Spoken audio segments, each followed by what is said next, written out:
ಬೆಂಗಳೂರಿನಲ್ಲಿ ಹೆಚ್ಚಾಗಿದೆ ಲೇಡಿ ಡಾನ್ಗಳ ಹಾವಳಿ ಎನ್ನುವಂತ ಸಂಶಯಗಳು ಮೂಡ್ತಾ ಇದೆ. ರಿಯಲ್ ಎಸ್ಟೇಟ್ ಉದ್ಯಮಿಗೆ ವೆಂಕಟರಾಜು ಅನ್ನೋರಿಗೆ ಧಮಕಿಯನ್ನ ಹಾಕಲಾಗಿದೆ. ನಾನು ಕರ್ನಾಟಕ ಯುವ ಸೇನೆಯ ಮುಖ್ಯಸ್ಥೆ ಅಂತ ಹೇಳಿಕೊಂಡು ಲೇಡಿಯೋರ್ಗಳು ಧಮಕಿ ಹಾಕಿದ್ದಾಳೆ.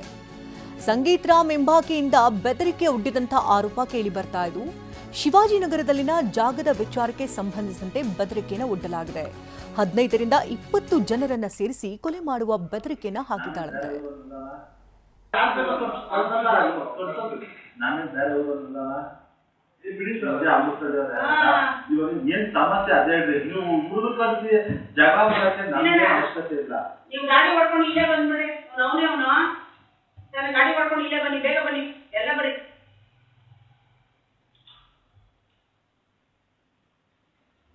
ಸಮಸ್ಯೆ ಅಂತ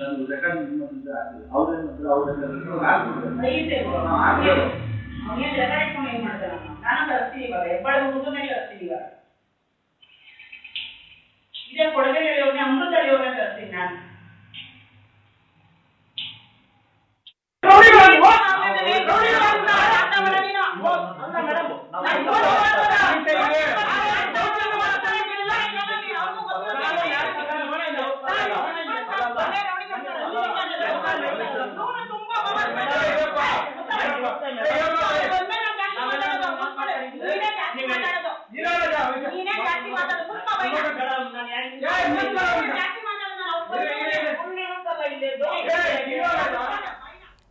ಈ ಬಗ್ಗೆ ಇನ್ನಷ್ಟು ಡೀಟೇಲ್ಸ್ ಅನ್ನ ಪಡ್ಕೋಣ. ದೂರವಾಣಿ ಸಂಪರ್ಕದಲ್ಲಿ ರಾಚಪ್ಪ ಇದ್ದಾರೆ. ರಾಚಪ್ಪ, ಈ ಸಂಗೀತ ರಾಮ್ ಈ ಲೇಡಿ ಡಾನ್ ಇಲ್ಲಿ ಉದ್ಯಮಿಗೆ ಬೆದರಿಕೆಯನ್ನು ಒಡ್ಡಿದ್ದಾಳೆ ಅಂತ ಹೇಳಲಾಗ್ತಾ ಇದೆ. ಈ ಘಟನೆಯ ಸಂಪೂರ್ಣ ವಿವರ ಕೊಡೋದಾದ್ರೆ.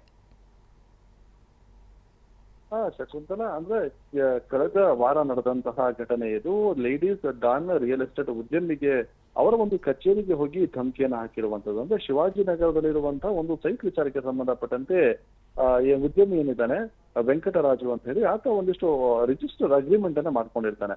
ಅಗ್ರಿಮೆಂಟ್ ಮಾಡ್ಕೊಂಡು ಆದಂತಹ ಸಂದರ್ಭದಲ್ಲಿ ಈ ಸೈಟ್ ಅನ್ನ ತಾವು ಮಾಡಬೇಕು ಅಥವಾ ತಮ್ಮವರ ಪರವಾಗಿ ಮಾಡಬೇಕು, ಆ ರೀತಿಯಾದಂತಹ ಒಂದಿಷ್ಟು ಗೊಂದಲಗಳು ಇದ್ದಂತಹ ಸಂದರ್ಭದಲ್ಲಿ ಈ ಸಂಗೀತ ಅನ್ನುವಂತಹ ಲೇಡಿ ಏನಿದ್ದಾರೆ ಆತ ಒಂದಿಷ್ಟು ಸಂಘಟನೆಗಳ ಹೆಸರನ್ನ ಬಳಸ್ಕೊಂಡು ವೆಂಕಟರಾಜು ಅನ್ನುವಂತಹ ರಿಯಲ್ ಎಸ್ಟೇಟ್ ಉದ್ಯಮಿಗೆ ಧಮಕಿಯನ್ನು ಹಾಕಿರುವಂತದ್ದು. ಅಂದ್ರೆ ಆ ಸೈಟ್ ಏನಿದೆ ಆ ಸೈಟ್ ನ ಹತ್ತಿರಕ್ಕೆ ನೀವು ಹೋಗಬಾರ್ದು, ಜೊತೆಗೆ ಅಲ್ಲಿ ಯಾವುದೇ ರೀತಿಯಾದಂತಹ ಒಂದು ಚಟುವಟಿಕೆಯನ್ನ ಮಾಡಬಾರ್ದು ಅಂತ ಹೇಳಿ ಧಮಕಿಯನ್ನು ಹಾಕಿರುವಂತದ್ದು. ಇದೆಲ್ಲದರ ಹೊರತಾಗಿ ಈ ರೀತಿಯಾಗಿ ನಾನು ಸುಮ್ಮನಿರ್ಬೇಕಂತ 10 ಲಕ್ಷ ಹಣವನ್ನ ನೀಡಬೇಕು ಅಂತ ಹೇಳಿ ಆಕೆ ಧಮಕಿಯನ್ನು ಹಾಕಿದ್ದಾಳೆ ಅಂತ ಹೇಳಿ ಆರೋಪಿಸಿ ಉದ್ಯಮಿ ವೆಂಕಟರಾಜು ಕೊಡಗೇಲಿ ಪೊಲೀಸ್ ಠಾಣೆಗೆ ದೂರನ್ನ ಕೂಡ ಕೊಟ್ಟಿರುವಂತದ್ದು.